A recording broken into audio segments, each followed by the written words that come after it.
Welcome to Doing Time with Joe. I'm your host, Joe Baker, and today I want to talk to you about why I decided to leave the Gangster Disciple organization after 20 some odd years of participating in that. I want to lay it out as best I can. This is something I don't think I've ever really just explained to anybody. You know, I always tell people that I've retired and whatnot, but I've never really gone into the details about, that final day, that the straw that broke the camel's back, so to speak, right? So let me just get into that real quick. I just want to lay it out for you and explain, some things to you as I do. It was a typical day, you know what I'm saying? And we were receiving new guys to the compound. We had some more people coming to the compound, and every time you have new people coming to the compound, every gang on the compound checks to see, who's affiliated with them or the other groups and so on and so forth, right? So we had this guy that came in. I knew him, you know what I'm saying? I'm not gonna get into his name, but I'm gonna just say his first name is Larry, but that's not his name. I'm not gonna get into that, you know what I'm saying, about his full name and all his name. But anyway, this guy named Larry came to the compound, and we had already heard that he had run-ins in other places. This is one of those types of brothers that was always backstabbing people, and he was a power-hungry type dude, and he was always trying to stir up trouble, and then we were warned to watch him. You know what I'm saying? He the business, but he's one of those types of dudes. He'll cross anybody out to get, what he wants out of the organization. You know what I'm saying? Or what position, whatever position he wants, right? So anyway, this guy gets to the compound, and we happened to be in the gym that night, and everybody was shooting basketball and stuff like that. So me and my number two, we were leaning on the wall, and chief of security comes over and he said, we got one that just got in. I'm like, all right, that's what's up. Run him through, what you normally run through. He said, no, we really don't have to do that because this guy here said he didn't want to be on count, that's a choice that, everybody can make, whether you want to be on count or not. Back in the day, I don't know if they even allow that today. If you represent, you're going to be on count or you ain't going to be nothing. You know what I'm saying? But back in the day, if you didn't want to be on count, meaning accounted for and have the full backing of the org behind you in case something happened or whatever the case may be, or the assistance from the org, that was your choice to make. You know what I'm saying? And a lot of times brothers will make that decision because they wanted to get to know, the compound and the people on the compound before they made that decision to participate in the business, right? So anyway, this brother had already decided that he didn't want to be on count. And it was cool with me because of all the things that I had heard about him. He couldn't be trusted anyway. You know what I'm saying? But when you're representing and you living the gang life, you don't get to pick and choose who your brothers and sisters are. You know what I'm saying? They might get put on somewhere else in another city, another state, and they come and they represent the business. It is what it is, whether they shiesty or not, whether they're trustworthy or not.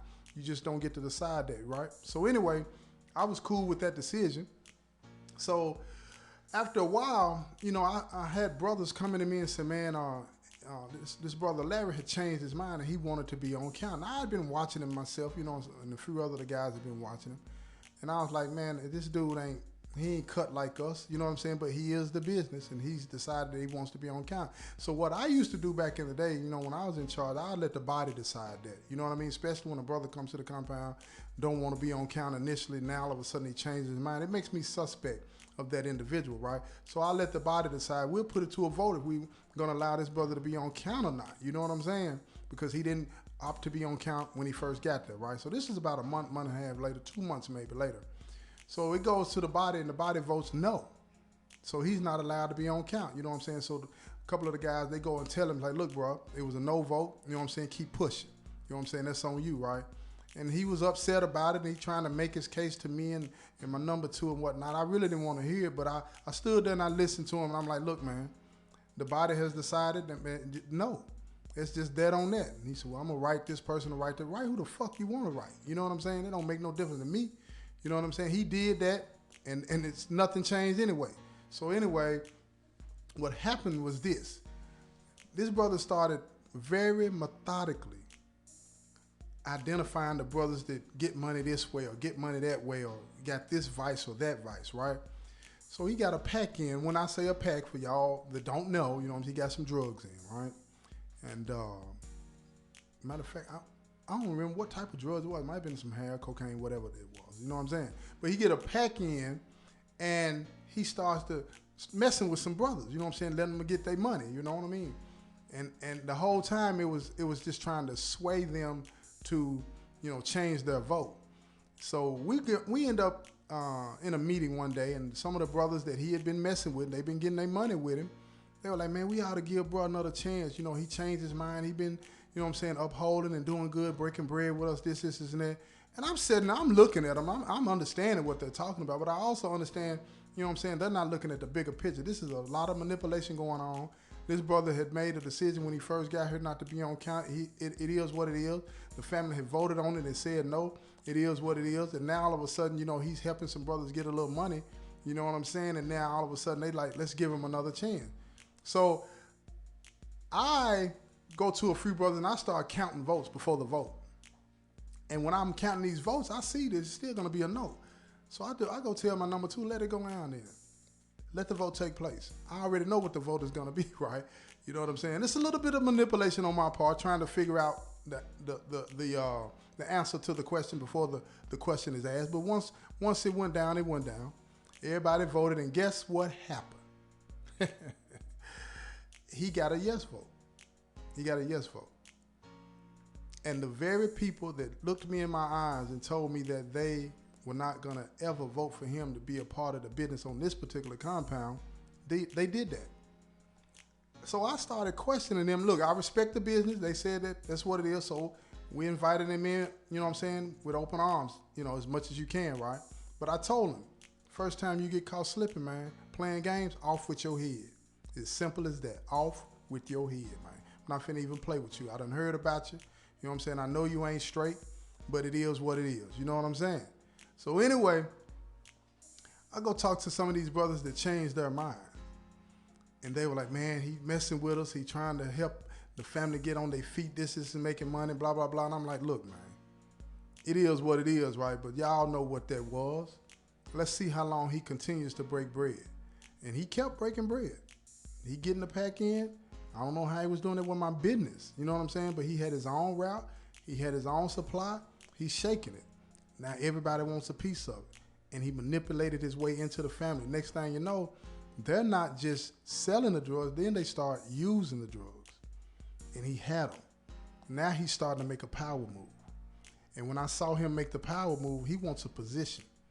He wants a POA, position of authority on the compound, right? He wants to be able to call some shots. He wants to be able to sit down in the room when we have these sit-downs and decide what's going to happen with this situation or that situation. And these brothers are in agreement with it. So I was like, man, you know what? And a lot of brothers said I was petty for doing it. But I was like, you know what? I've had enough, man. If it's this easy to get brothers to change their minds about somebody that they know is shysted, dirty, conniving, don't care nothing about nobody. He just wants to be in charge so he can tear something up. You know what I'm saying? With the backing of the family, because he know he can't be touched. You know what I'm saying? By anybody else on the compound once he got the backing of the other family. If it's that easy to be able to manipulate your way in and gain power within the org because you got drugs, I said, I'm through, man. I've had enough. I had enough years in, so I decided to walk away. And that's why I walked away, because I got to the point to where it's like, man, this is not about the business. This is about who's got the pack. This is about who can manipulate brothers to see it their way, even though it's the wrong way.